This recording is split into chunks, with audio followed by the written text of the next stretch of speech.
ಒಂದು ಒಂದು ವಿರೋಧ ಮಾಡೋ ಶಕ್ತಿ ದೇವ್ರಿಗೆ ಕೊಟ್ಟದ ಅದಕ್ಕೆ ಮುಂದಿನ ಹಂತ ಕೊಳ್ಳ ದೇವರಲ್ಲಿ ಲಕ್ಷ್ಮೀ ತಾಯಲ್ಲಿ ಬಿಡ್ಕೋತೀನಿ. ಯಾಕಂದರೆ ಅದು ವಿರೋಧ ಮಾಡುವಂಥ ಶಕ್ತಿ ಇರಬೇಕು. ಯಾಕೆ ವಿರೋಧ ಮಾಡೋ ಸಂದರ್ಭ ವಿರೋಧ ಮಾಡೋದಕ್ಕೆ ರಾಜ್ಯಕ್ಕೆ ಅನ್ಯಾಯ ಆಗೈತೆ, ಜನಾಂಗಕ್ಕೆ ಅನ್ಯಾಯ ಆಗೈತೆ. ಇವತ್ತು ಸತೀಶ್ ಜಾರಕಿಹೊಳಿಗೆ ನಾನು ಹೃದಯಪೂರ್ವಕ ಅಭಿನಂದನೆ ಸಲ್ಲಿಸ್ತೀನಿ. ಅಲ್ಲಿ ಆ ಸಂದರ್ಭದಲ್ಲಿ ಇಂಟರ್ವ್ಯೂ ಆಗಿ ಅಲ್ಲಿ ಮಾತಾಡೋದಕ್ಕೆ ಇವತ್ತು ಹೃತ್ಪೂರ್ವಕ ಅಭಿನಂದನೆ ಸಲ್ಲಿಸ್ತೀನಿ. ಆವಾಗ ವೇದಿಕೆ ಮೇಲೆ ಹೋಗಿ ಶಿವಕುಮಾರ್ ಕೈಯಲ್ಲಿದ್ದಂಥ ಮೈಕ್ ತೊಗೊಂಡು ಇಲ್ಲಿನ 13-18 ನಡೆದಂಥ ಕಾಂಗ್ರೆಸ್ ಪಕ್ಷದ ಕಚೇರಿ ಯಾರ ಮುಖ ಆಯ್ತು ಹೆಂಗಾಯ್ತು ಸವಿಸ್ತಾರವಾಗಿ ಹೇಳಿದಿರತ್ತೆ. ಅದರಲ್ಲಿ ಮೇನ್ ಆವಾಗ ಶ್ರೀಮತಿ ಲಕ್ಷ್ಮೀ ಹೆಬ್ಬಾಳ್ಕರ್ ಅವರು ಕಾಂಗ್ರೆಸ್ ಪಕ್ಷದ ಜಿಲ್ಲಾ ಅಧ್ಯಕ್ಷರಿದ್ದರು. ಅವ್ರು ಒಂದು ನೈತಿಕ ಒಂದು ಅಧ್ಯಕ್ಷರಿದ್ದರು ಅಷ್ಟೇ.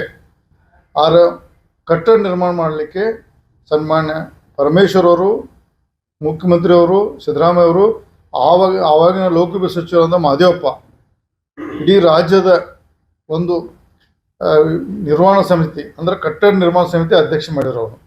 ಈ ಭಾಗದ ಬೆಳಗಾವಿ ವಿಭಾಗ ಮತ್ತು ಮೈಸೂರು ವಿಭಾಗ ಎರಡು ವಿಭಾಗಕ್ಕೆ ಸಿ ಮಹದೇವಪ್ಪನ ಕಟ್ಟಡ ನಿರ್ವಹಣೆ ಮತ್ತು ಹಣ ಕ್ರೋಢೀಕರಣ ಮತ್ತು ಇನ್ನು ಅನೇಕ ಎಲ್ಲ ವಿಚಾರಕ್ಕೋಸ್ಕರ ಸಿ ಮಹದೇವಪ್ಪನ ಕಮಿಟಿ ಅಧ್ಯಕ್ಷ ಮಾಡಿದರು.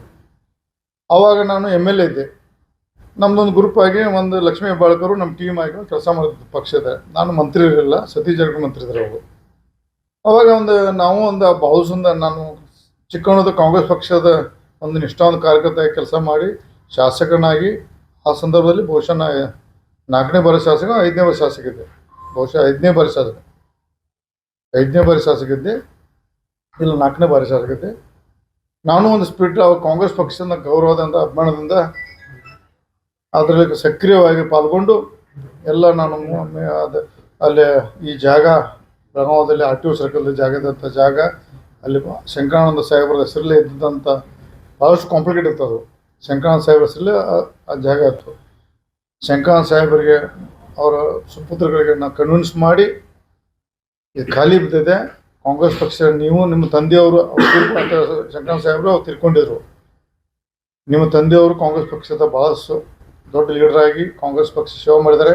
ನಾನು ಶಾಸಕ, ಒಬ್ಬ ದಲಿತ ಸಮಾಜ ಇಬ್ಬರು ಬರೋದ್ರಿಂದ ಒಂದು ಕಾಂಗ್ರೆಸ್ ಪಕ್ಷಕ್ಕೆ ಒಂದು ಕಟ್ಟಡ ಆಗಿ ದಯವಿಟ್ಟು ಇದರಲ್ಲಿ ಕೋರ್ಟ್ ಗಿಟ್ಟು ಹೋಗ್ಬೇಡ್ರಿ, ದಯವಿಟ್ಟು ಬಿಟ್ಟು ಕೊಡೋದು ಕನ್ವಿನ್ಸ್ ಮಾಡಿ. ನಾನು ಶಂಕರಾನಂದವರು ಓಂ ಪ್ರಕಾಶ್ ಇದ್ರವಾಗ ಅವರು ಓಂ ಪ್ರಕಾಶ್ ಮತ್ತು ಇನ್ನೂ ಮತ್ತೊಬ್ಬ ಸುಪುತ್ರ ಮುಂಬೈ ಇರ್ತಾರೆ, ಅವ್ರಿಗಿಬ್ಬರು ಕನ್ವಿನ್ಸ್ ಮಾಡಿ ಆ ಜಾಗ ಬಿಟ್ಟು ಕೊಡಿಸಿ ಆಮೇಲೆ ಕ್ಯಾಬಿನೆಟ್ ತಂದು ಅದನ್ನು ಭಾಳ ಕಷ್ಟಪಟ್ಟು ಕ್ಯಾಬಿನೆಟ್ ತಂದು ಆವಾಗ ಕ್ಯಾಬಿನೆಟ್